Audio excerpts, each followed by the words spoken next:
Il y a des entreprises et un patronat qui organisent eux-mêmes la défaillance de l'outil industriel et la délocalisation, oui, vous ne voulez pas l'entendre, et la délocalisation d'un certain savoir-faire en France. J'étais hier dans le Gard. J'étais voir une PME, ça s'appelle la Verrerie du Languedoc. 164 salariés et 100 sous-traitants. Et c'est un sous-traitant quasi exclusif de l'usine Perrier à côté. Elle n'a aucun problème financier. Leur bénéfice l'an dernier, c'est encore plus 7% par rapport à l'année d'avant. Mais ils ont décidé de supprimer 500 emplois et de fermer notamment cette verrerie. Et ça va avoir une conséquence, c'est que Perrier ne pourra plus embouteiller, ou en tout cas pas dans un circuit court, et on va perdre un savoir-faire. Et cette même entreprise, elle a touché 15 millions d'argent public en 5 ans. Et le réel, c'est qu'elle ne veut pas investir dans le nouveau four qu'il va falloir, dans les 18 prochains mois, 20 à 60 millions d'investissements. Parce qu'on n'a jamais conditionné les aides publiques à la question de l'outil industriel. Le gouvernement, il y a des entreprises et un patronat qui organisent eux-mêmes la défaillance de l'outil.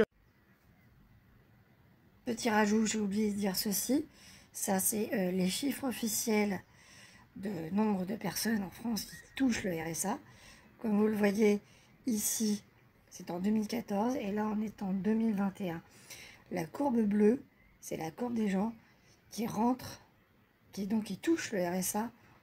Et donc, la courbe jaune, c'est ceux qui ne touchent plus le RSA.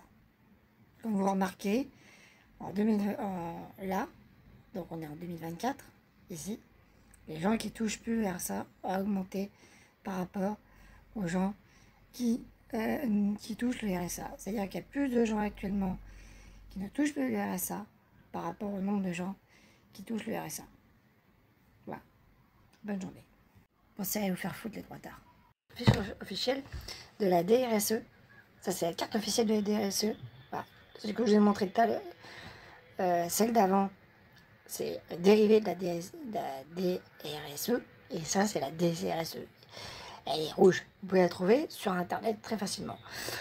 Donc, vous remarquez que les jaunes en France qui sont rouge foncé sont les jaunes où il y a plus de gens d'allocataires au RSA. Donc, comme je l'ai dit tout à l'heure, femmes, majoritairement, qui ont entre 30 et 50 ans.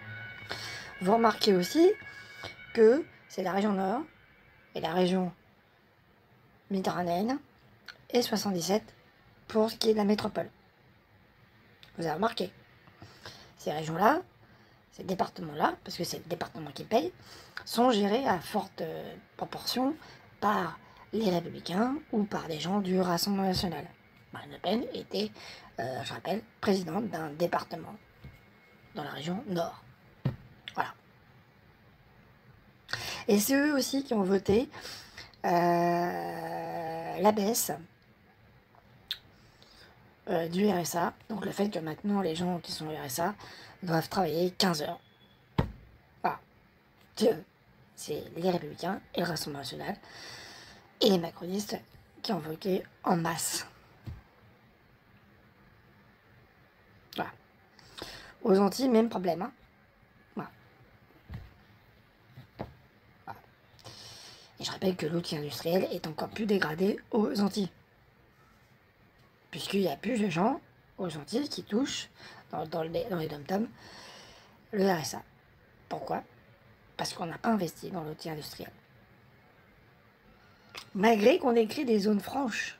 Je rappelle qu'aux Antilles et au dom-tom, il y a beaucoup plus de zones franches et de zones de défiscalisation et de possibilités de défiscalisation.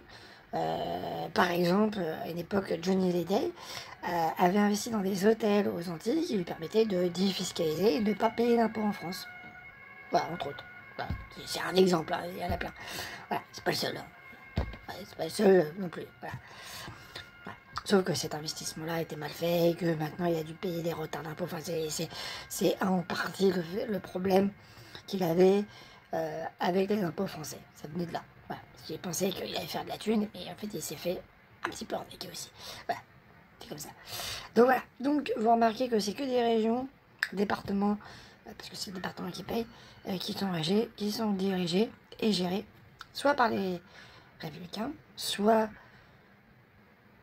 par les macronistes, soit par le Rassemblement national. Bah. Et c'est dans ces mêmes régions à forte concentration de RSA, donc par exemple là où il y a Ciotti, Ciotti doit être par là je crois, Ciotti gère un département par là, et ces mêmes départements ont refusé l'augmentation de 1,7% des gens qui sont au RSA cette année. Voilà. Alors qu'elle a été votée, alors qu'elle a été votée et par l'Assemblée.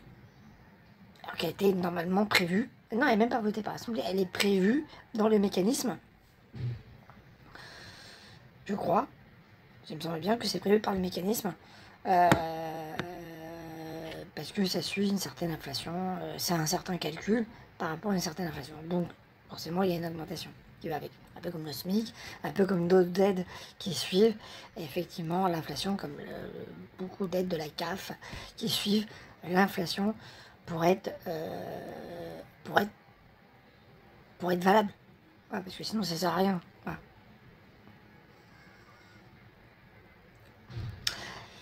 En 2026, il y a des municipales. Hein. Je rappelle juste un détail. Voilà. Il y a les municipales qui arrivent. Voilà. Et aux municipales, on va élire une partie des sénateurs. Faites ce que vous voulez. Voilà. Les personnes que vous entendez dans le sonore, c'est Fabien Gay, député Front de Gauche, je trouve, voilà. De Seine-Saint-Denis. Sénateur de Seine-Saint-Denis, du Front de Gauche, pardon. Et dans ces différentes vidéos, il montre comment, par exemple, Carrefour, qui a touché le CICE, a viré entre 15 et 7% de la masse salariale en 5 ans de son entreprise. Comment Michelin a acheté des fours pour des pneus dont une partie a été renvoyée dans d'autres pays, et comment l'usine qui les a achetés avec le crédit impôt compétitivité a fermé. Voilà. Bien sûr, les fours qui ont été achetés par Michelin en France n'ont pas été remboursés, parce que normalement ces aides sont prévues pour les entreprises françaises. Donc normalement, les fours auraient dû être installés en France. Donc il y a 6 fours, dont 2 qui ont été installés et les autres ont été envoyés dans d'autres pays. Tout ça avec vos impôts. Voilà. Pendant ce temps-là, on fait chier les gens qui sont au RSA. Qui sont de moins en moins nombreux. C'est pas ça qu'on les fait chier. C'est parce qu'ils sont de moins en moins nombreux. Donc c'est plus facile à faire. Et puis en plus, on peut mentir. Voilà. On vous explique que c'est la banlieue française. Bah, quand tu regardes, la banlieue française, elle est là. Voilà. Tu remarqueras que si tu regardes bien, alors, il y en a un petit peu à Paris. Tu vois, tu arrives sur Paris et puis tu remontes à l'extérieur vers le 77. Voilà. Dans la zone nord de France. Pourquoi? Parce que c'est là où il y a le plus d'usines et c'est là où la population est la plus nombreuse. Donc il y a des fortes... donc parce que la population a beaucoup évolué vers le nord de l'Île-de-France. Voilà. Suivant l'industrie française, suivant les lignes de chemin de fer, suivant où se trouvaient à l'origine, petite histoire, les aciéries et le charbon. Parce que le charbon arrivait de cette zone-là, on est d'accord, donc des Hauts-de-France, ok. À l'origine, les aciéries étaient vers Lens, donc forcément, les trains redescendaient sur Paris pour fournir de l'acier, des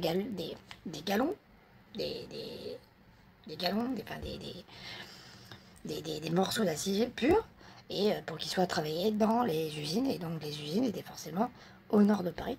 Pourquoi au nord? Me direz-vous? Parce que les vents dominants sur Paris poussent vers le nord. Donc si tu veux éviter que toute la pollution de tes usines rentre sur la ville, et ben, il faut la mettre pour que les vents dominants puissent pousser la pollution en dehors de Paris. Voilà.